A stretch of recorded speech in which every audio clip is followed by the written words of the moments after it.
What is something that you were warned about when you were younger that you now feel was exaggerated? Too old for a clever name said. Your permanent record.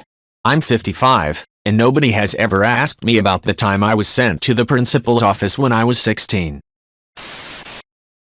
Cheesine09 said. You're absolutely right. My job includes doing preliminary security checks on new employees before passing their information along to our government clients. No one can access anything before you were 18 years old, not even for top secret clearance, but having a Facebook friend with an Islamic name by itself can delay your clearance for a few weeks. It might even cost you your clearance depending upon who his friends are. Little Tin Goddess said. Also, cannibalism was a huge concern in late elementary to early middle school days. It was highly unlikely we'd ever crash in the Andes or that our wagon train would get stuck in the mountains in winter, but for some reason all the kids in my school were concerned about it. Should we eat someone? Could we actually do it if we had to? Who should we eat first?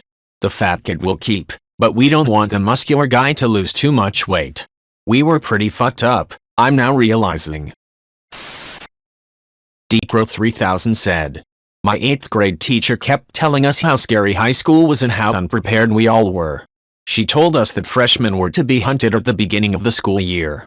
She told us that we'd probably get beaten up just because we were new. She told us that we'd have to run from class to class because we'd be a target.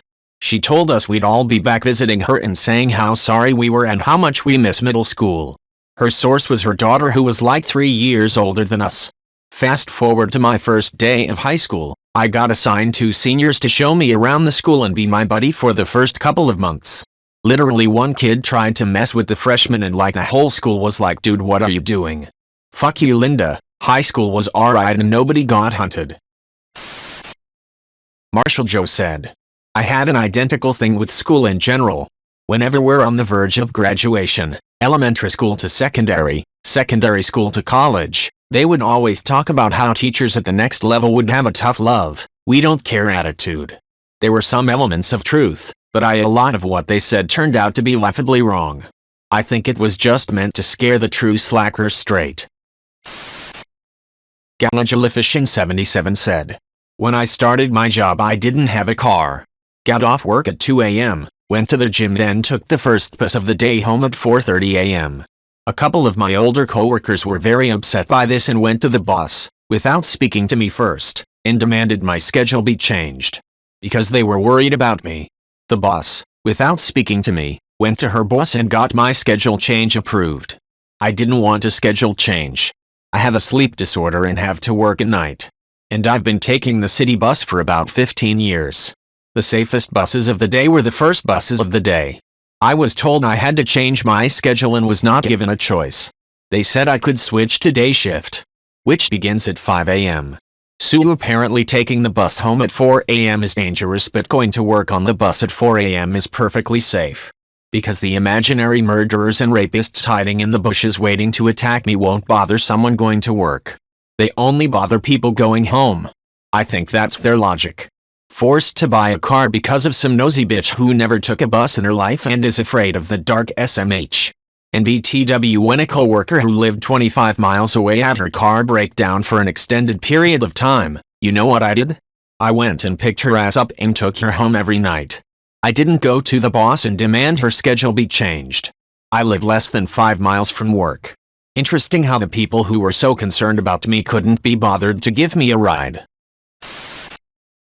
Useless Skin said. My 4-year-old niece lectured me the other day about not having a fire ladder in my second story and fire extinguishers strategically placed through my house. I mean, she's not wrong, but it still stung. Edit. Yes, I will be getting some more fire equipment next month. I'll be sure to show her so she knows her tiny voice got heard. Aureliano Tampa said. My parents both smoked before having kids, and my mom raised me on stories about how the first time she smoked a cigarette, she coughed so badly that she threw up. It made staying away from smoking cigarettes pretty easy, because I didn't want to puke. Once I was in college I brought up the story to her and she blinked like an owl caught in the sunlight. Wait, you believed me? She said. I was just trying to get you to not smoke.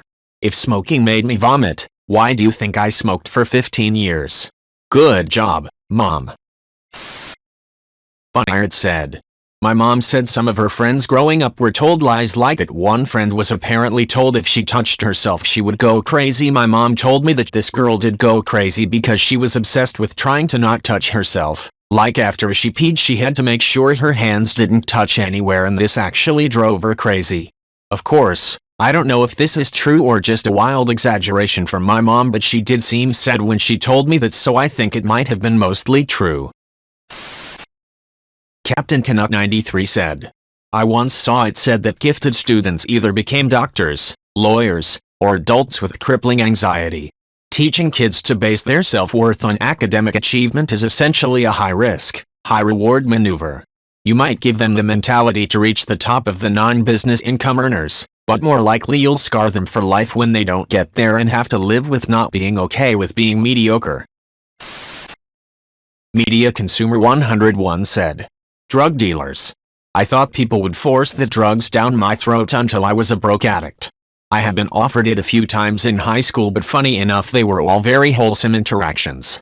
My favorite was a guy I had never spoken to, who had just learned I was chronically ill, and he said that if I ever wanted to try anything he would give it to me for free and would help me to do it safely since he knew I didn't do drugs.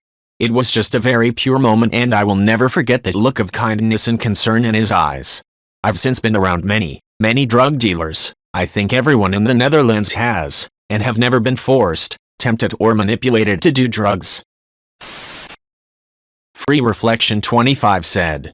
They probably come from anonymous surveys given out to 12-year-olds. Those surveys never factored in that teenagers lie all the time on them because they think it's funny. I know this because I was one of those 12-year-olds surveyed, and all my friends joked afterwards that we smoked crack. We didn't coordinate to do it. It just seemed like such a stupid question to ask. It is impossible to accurately survey kids. They will mark off answers to make it appear normal so as not to get it thrown out, but toss in one or two WTF answers. If anything, it was a middle school protest about being made to do it in the first place. Same is true for those reference tests to test how well kids are learning. The smart kids Christmas tree it and then go to sleep. There is no gain from trying and no harm from failing, so then why try? Seeking Teacup said. Stranger rape. It still happens and is devastating, but most rapes are committed by someone known to the victim, not by a masked stranger popping out of the bushes. I think that emphasis on stranger fear discourages people from seeing red flags in situations with people they know. Faye and Wine said. This is the real answer. Maybe not the most practical one, but if you get a job waiting tables bartending on the weekends for even a few weeks, you'll meet multiple people with drug hookups. I kinda miss working in restaurants. Definitely not enough to ever go back, but at every office job I've worked since, there's this compulsion to present the most squeaky clean version of yourself to coworkers. Whereas working in restaurants, you'd have a coworker come in and immediately tell you, yeah, I caught my girlfriend cheating on me with my brother yesterday. After work I'm gonna scoop up an 8-ball and head across the street to get shit-faced. Wanna come? Kinda miss the total honesty and the shared commiseration of, well, this gig fucking sucks, but at least you guys are cool. Truder said. To my absolute surprise, I recently discovered that this is actually a problem for typical adults. Of course, as long as you work in construction and use heavy equipment. Diesel engines and compressors generate vibrations, so soil can liquefy and sink and suck excavators and bulldozers, even tracked ones. It doesn't happen often, but it does happen. Near me there is a big project of digging a canal trough C-spit and building waterway. It's 1.3 kilometers long and 120 meters wide. Obviously it's mostly sand, and from local crews I heard they had to call hardware rescue specialists 4 times in the span of 2 years. One was a write-off. It got below groundwater level. Lalabica said. We don't use calculators in class and you should learn how to not use one. You'll never catch anyone working with numbers not use a calculator. Edit. I think some of you all are taking this too seriously. The Reddit question was what was something that was exaggerated when we were younger. I understand that learning the basics in math is essential to developing an understanding of how simple things work, but some of my teachers were crazy strict. Don't get me wrong, I appreciate the knowledge they gave us, but dear Lord, they made it seem like calculators were banned at workplaces or in real life. Shackleford said. When I was younger, my mother once told me that if I didn't start paying attention in school I'd be lucky to end up as a roofer. Yada, yada, yada. I got my SH together academically in high school, went to a good college, went to law school, got a good lawyer job. The other day my mom reminds me of the time she said that if I didn't start paying attention I'd end up as a roofer. My response was, Mom, one of my best friends is roofer. He got his JED, never attended college, and after a few years of hard manual labor he was managing his own crews and running his own shop. He could probably buy and sell me multiple times over and works half as many hours. Thor 454 said, I never knew construction paid well. Then I started doing it. If you find the right company doing the right kind of construction it's awesome. Sure, I work long hours half the year when it's construction season, but everyone I work with is happy to be here and we all get along, even the ones that don't particularly care for one another. And for a lot of, mostly, uneducated fools we all do very well for ourselves. Incredibly nice brand new trucks and boats and side-by-sides are easily afforded. Most of us are homeowners and a lot of the older guys even have second home lake cabins. The trick is, even if you do not do well in school you have to be smart in a common sense type of way. If you've got that and a strong work ethic and can show up on time, every day, that's all it takes. You don't even have to be physically strong. Neve Ha said, as someone who was born in 2003, the dangers of the internet. Don't get me wrong, there are dangers and we should be taught how to be cautious about them. In fact, some dangers are becoming even more apparent. The thing is, the teachers giving these internet safety talks didn't even know that you could make your account private on the social media apps that they were talking about. Rather than their attitude being, you will die within a matter of days if you post any picture on the internet, it should instead be, there's no point in us pretending that you're not on social media, so here's how to not ruin your life with it. To be fair, some of the talks that happened later on were more like this, similarly to what they do with talks about alcohol, at least in my country. Merlion Otter Bear Clown said, laced weed. My parents brought it up like I was taking a serious risk with my life every time I smoked. I've smoked weed pretty regularly for like 8 or 9 years. No one I know has ever met anyone who's ever smoked laced weed. Turns out drug dealers deal drugs to make money, and they're not going to spend money to put more drugs in your drugs without telling you, charging you more. Murder Bit of Rivia said, so, let me tell you the story about the last time I smoked weed. Which is the only drug I've ever done, besides drink. It was more than 25 years ago. And I was a very casual user, I only smoked a handful of times. I never bought anything myself, but would occasionally smoke when offered by my older sister. I had recently started hanging out with a friend of hers, and he offered me some and I was like sure. What followed was a very scary night. I didn't know why at the time, but I was later to find out that the pot was laced with PCP. The worst part was when I was driving. And it was like I had no depth perception. I would slam on the brakes because I would suddenly realize that the stoplight was right there. Only to realize that it was really half a block away. I remember distinctly being stopped at a train crossing. There was a semi-truck in the lane next to me, and a cop car behind me. My entire body was shaking, vibrating in time to the train semi, and it was taking all my concentration to not release the clutch and roll back into the cop car. After dropping my friend off, who I never spoke to again, I couldn't handle driving anymore, even the couple miles to get home, so I pulled into a bar parking lot, crawled into my back seat and slept the rest of it off. The next day, I called my sister and told her what happened, and when she confronted him he said he didn't tell me because he thought it would be funny. What an asshole. But that right there ended my experimentation phase. I was 19. And I still have a lingering phobia whenever I am prescribed a new medicine. I have a really hard time taking it for the first time. Iron Weedy said, that gay men will try to rape me if I'm let alone with them. Literally, my dad told me a story about how one time, he and his buddy went to a party and it turned out to be a gay recruitment event. Said he almost had to physically fight his way out of there.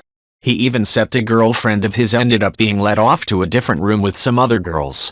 Sounds like she was already curious. I have been alone with gay men plenty of times and even had a gay roommate for a while.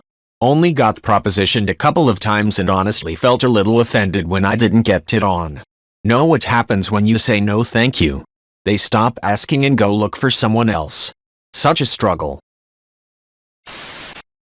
Badkin said. ROFL, this reminds me of my time in the Navy. I was attending an advanced school for my specialty, and my roommate was gay. I hung out with him a lot and eventually started hanging out with him when he went out with his buddies. Their gay recruitment events were some of the most fun parties I've ever attended. He was always watched out for me when guys would hit on me. I just played dumb. I guess some guys found that attractive. He also dragged me around to drag clubs, and that was quite an experience too. I never realized how much I would enjoy the campy burlesque silliness. This was years before even Don't Ask, Don't Tell, so those guys were taking a big risk living double lives. But damn, they knew how to party. That 6-month school ended too soon. Sindel said. I think they tell you that because while most algebra and geometry isn't in daily life, the basic principles are. For instance, seeing 15% off a listed price or doubling a recipe. My college professor said once that you can't always trust a computer or system to get it right. She once wanted to buy a car and the salesman handed over the monthly payments for the agreement along with the interest, fees, etc.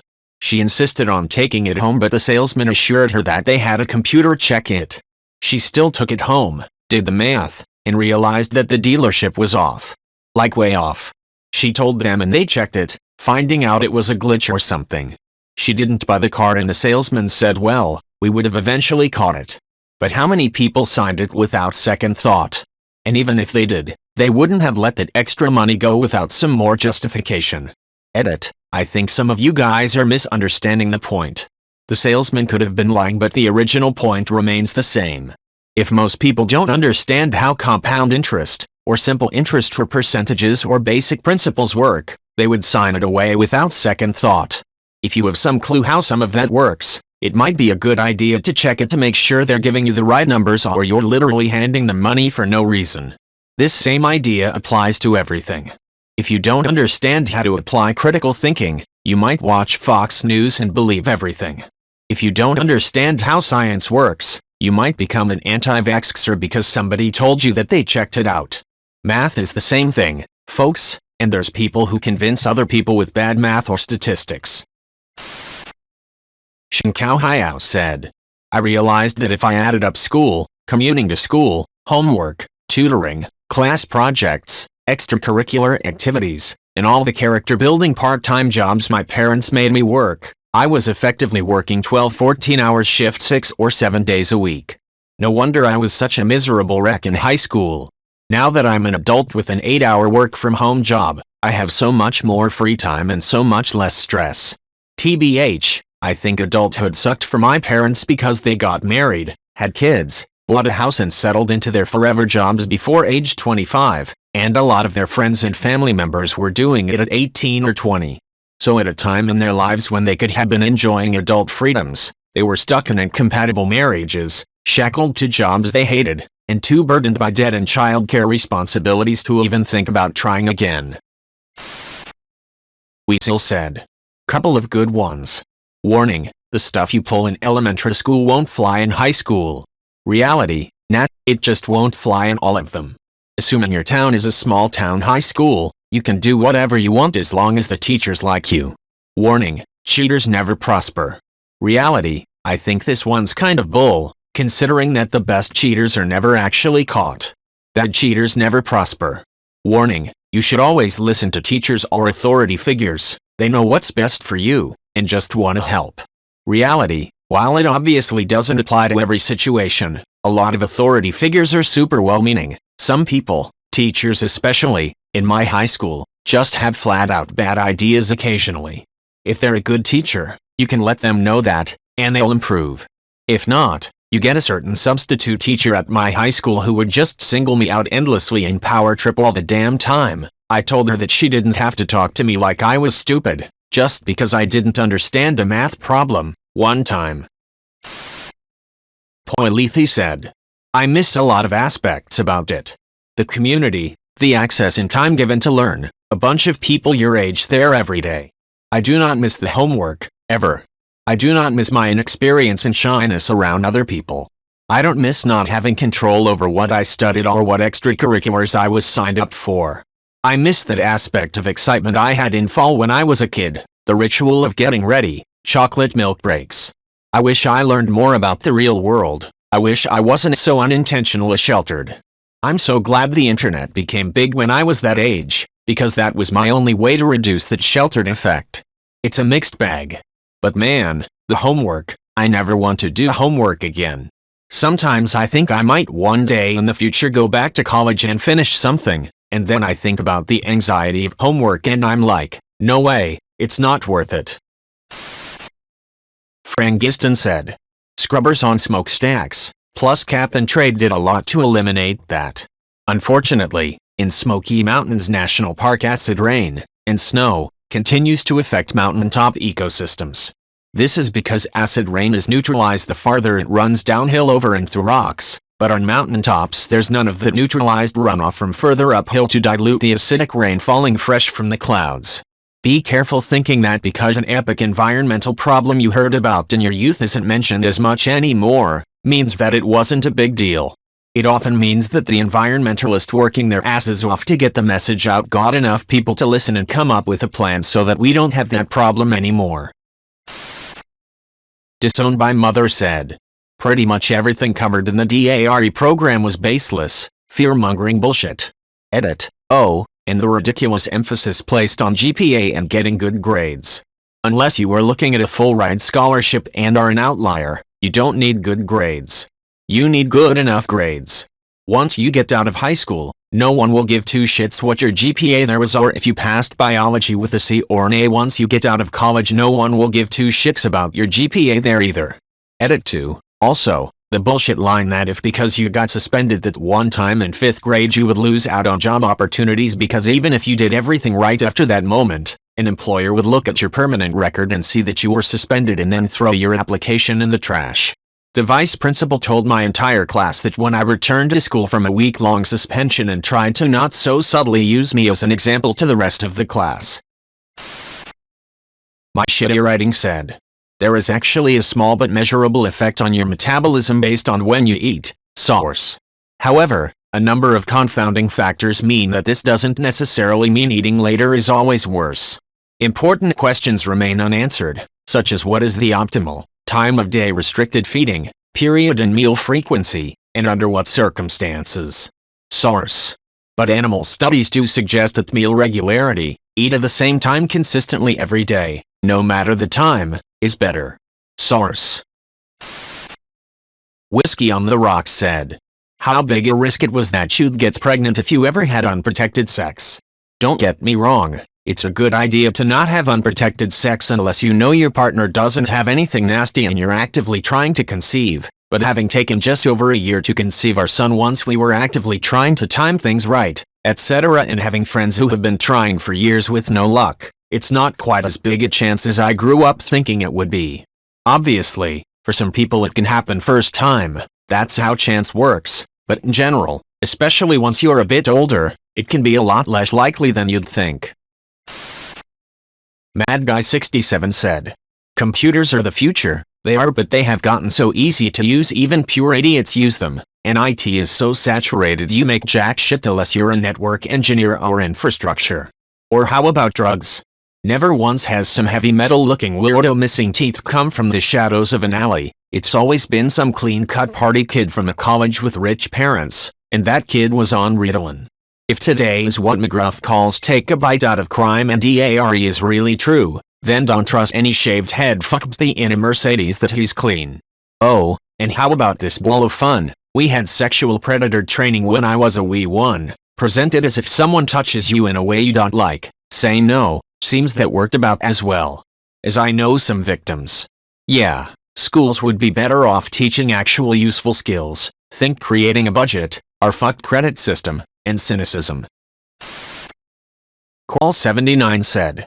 One of the many ophthalmologists who visited me warned my parents about the high chance of my already damaged retina detaching in case of a blow to the head. My parents obviously were terrified by that scenario and it meant soccer would be out of question for years. Till one day I decided I was old and responsible enough to partake in friendly kickabouts. I haven't looked back since, and have somewhat managed to become a passable five-a-side keeper, Because what's the best role for a visually impaired guy who shouldn't get hit in the head? Cue decades of collisions, point-blank shots to the face, a few broken glasses, with cuts and bruises, and even a couple of dives against the goalpost. I think I can safely say that Doctor was being way too catastrophic. Account suspended 207 set. I always thought that quicksand was going to be a much bigger problem than it turned out to be. Because if you watch cartoons, quicksand is like the third biggest thing you have to worry about in adult life behind real sticks of dynamite and giant anvils falling on you from the sky. I used to sit around and think about what to do about quicksand. I never thought about how to handle real problems in adult life. I was never like, oh, what's it gonna be like when relatives ask to borrow money? Now that I've gotten older, not only have I never stepped in quicksand, I've never even heard about it. No one's ever been like, hey, if you're coming to visit, take I-90 cause I-95 has a little quicksand in the middle. Looks like regular sand, but then you're gonna start to sink into it. John Mulaney.